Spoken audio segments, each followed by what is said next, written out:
Hello everyone, Assalamu alaikum. Welcome to my new lesson. This is Tanvir and today I am going to present a very simple but important lesson. Dear viewers, many, a or an এবং much এই তিনটি quantifier আমরা সেন্টেন্সে কিভাবে use হয় আমরা সেটা দেখব। আমরা অনেকেই হয়তো জানি many প্লুরাল কাউন্টেবল নাউনের সাথে এবং much আনকাউন্টেবল নাউনের সাথে ইউজ হয়। এখন আমরা एग्जांपल দেখি। Many students are weak in English. Many countable plural নাউনের সাথে হয় স্টুডেন্টস প্লুরাল নাউন এবং সেজন্য ভার্বটিও অবশ্যই প্লুরাল হবে। আর many students are weak in English, তাহলে মেনি কাউন্টেবল প্লুরাল নাউনের সাথে ইউজ হয় এবং সেক্ষেত্রে ভার্বটিও প্লুরাল আসে। Many students are weak in English, অনেক শিক্ষার্থী ইংরেজিতে দুর্বল। Many of the examinees plural, many অফও যদি থাকে, যেটাই থাকুক মেনি বা মেনি অফ, তারপরে নাউনটা প্লুরাল হবে এবং ভার্বটাও প্লুরাল হবে। Many of the examinees have passed the exam, মানে পরীক্ষার্থীদের অনেকেই পরীক্ষায় পাশ করেছে। Many of the examinees have passed the exam. তারপরে আমরা থার্ড সেন্টেন্সে আসি।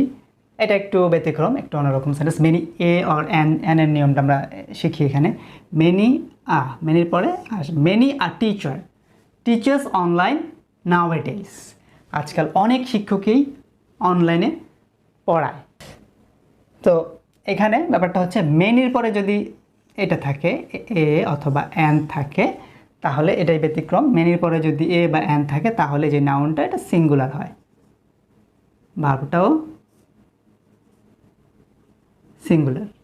তাহলে মেনি আ টিচার্স অনলাইন নাওএডেজ, আজকাল অনেক শিক্ষকই অনলাইনে পড়ায়। একটু ব্যতিক্রম এটা।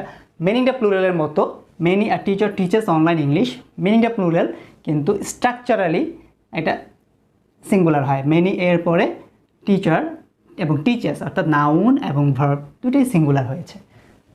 সেম পরেরটাও মেনি অ্যান অনেস্ট, এখানে অনেস্টের কারণে অনেস্টের এইচ সাইলেন্ট থাকে, উচ্চারণ ও থেকে উচ্চারণ হয়।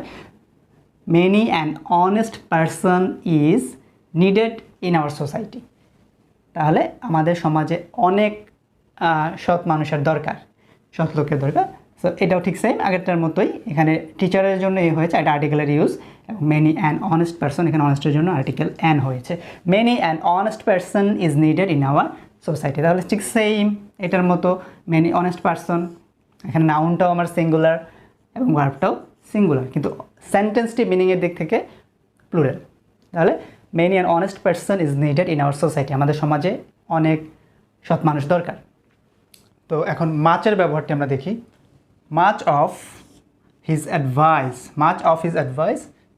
ইজ ইফেক্টিভ ফর আস, তার পরামর্শের অনেক অংশই বা তার অনেক পরামর্শই আমাদের জন্য গুরুত্বপূর্ণ বা আমাদের জন্য কার্যকরী।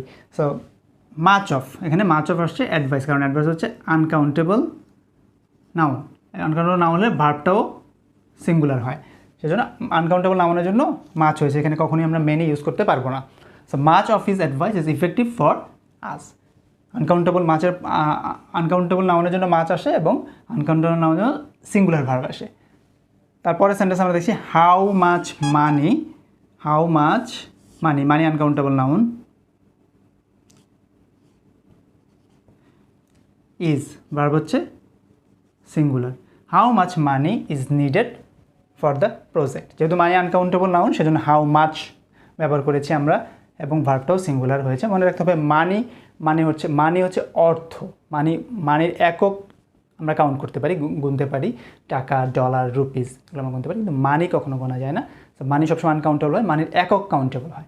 সো আজকে আমরা কী শিখলাম? মেনি এ অর অ্যান এবং মাচ, এই তিনটার ইউজ শিখলাম। তাহলে মেনি হলে সিম্পল, মেনি হলে সাবজেক্ট এবং ভার্ব দুটোই প্লুরাল হবে। মেনি এ অথবা অ্যান হলে সাবজেক্ট এবং ভার্ব সিঙ্গুলার হয়। মেনি এর পরে সিঙ্গুলার সাবজেক্ট আর সিঙ্গুলার নাউন আসে, সিঙ্গুলার ভার্ব আসে, যদিও অর্থগত দিক থেকে মিনিংয়ের দিক থেকে প্লুরাল হয় এটা। আর মাছ তো আমরা জানি আনকাউন্টেবল নাউনের সাথে হয় এবং সেজন্য ভার্বটাও সিঙ্গুলার হয়। So dear learners, that's all for today. আশা করছি আজকের লেসনটি বুঝতে পেরেছেন সবাই ভালো থাকবেন। আল্লাহ হাফেজ।